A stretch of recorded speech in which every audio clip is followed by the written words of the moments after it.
impeached, arrested, and now indicted for insurrection.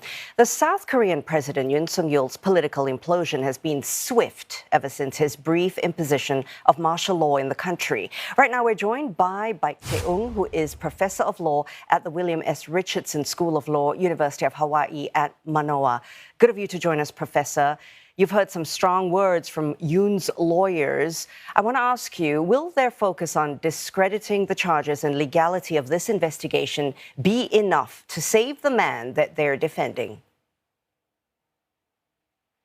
I think it will be a very hard job for the lawyers to defend President Yoon's case, especially because there had been ample data and evidence that had been already demonstrated to the public through television and other media.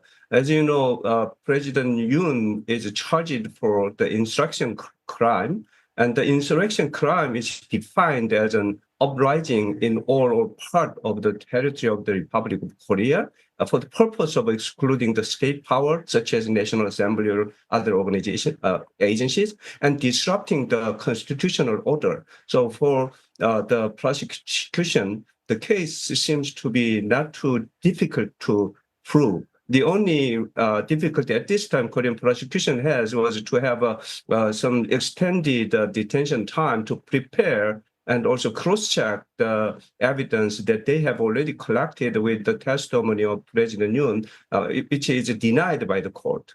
But I think the defense attorneys will have some difficult times, and they may have some other strategies, I think. Other strategies, do you care to talk about what others they might employ then? So I think the most important part, I think they focus on is buying time and hoping for changes in political climate in Korea. The current ruling party had been very, very low support. Had been in a bad position, but last 50 some days, we have seen some growing development of Yoon Suk-yeol's supporter, who are mostly related to the far right movement on street, and they also are looking forward to some changes by the court proceeding against the current ruling opposition party leader Lee Jae-myung, and all those situations might influence the impeachment proceeding that is going on in Constitutional Court.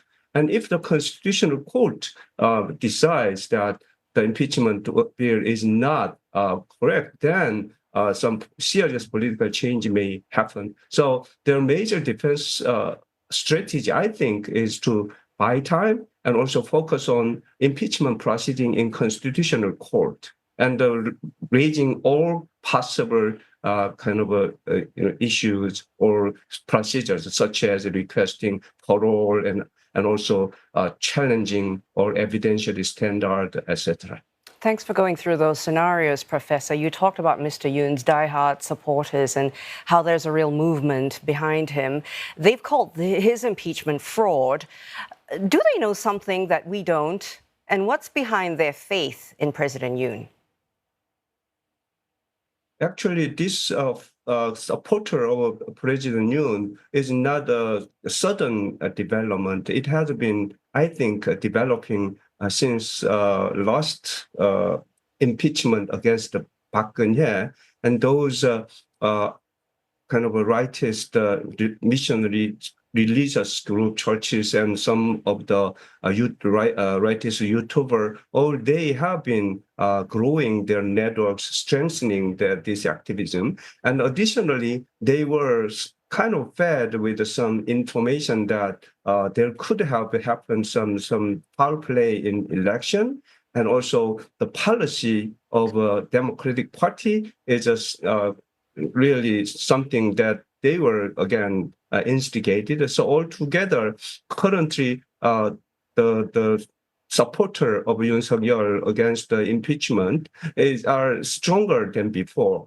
And they seems to be connected to political agenda as well. In older days, those right-wing groups were mostly against the Yoon Suk-yeol government, but at some point they started to cooperate with this government, and now they become strong supporter, and they are more involved in political agenda. And wherever Yoon Suk-yeol's camp goes, they seems to be supporting it. So it's a little bit scary new development in South Korea.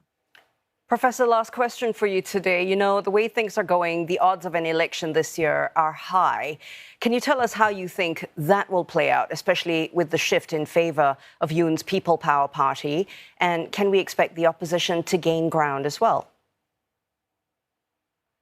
I think the overall general support is not still, on toward one side, and the polls that are released recently doesn't seem to be reflecting the full sentiment, because these days many people in Korea are refusing to answer to the poll questions, even not taking calls. Therefore, the answers of those new kind of signs are based upon very small number of the responses, and it cannot be correctly reflecting the whole picture. However, there will be a couple of important moments, like opposition party Lee Jae-myung is still on trial, and one of the case on public election law will be decided in February, and maybe sentencing will come out in March. And if the decision is something similar to the first instance court decision, then it might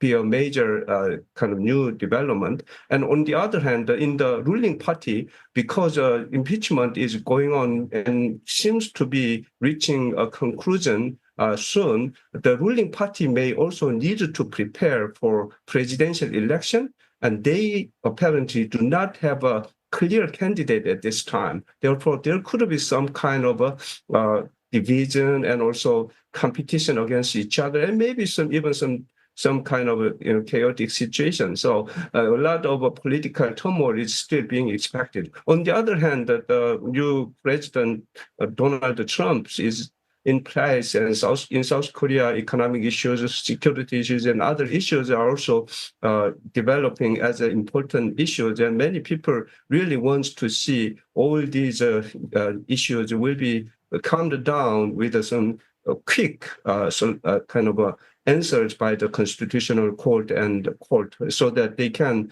create a next step new governmental structure. Really appreciate your insights. Thank you so much, Professor Baik Tae-Ung from the William S. Richardson School of Law, University of Hawaii at Manoa.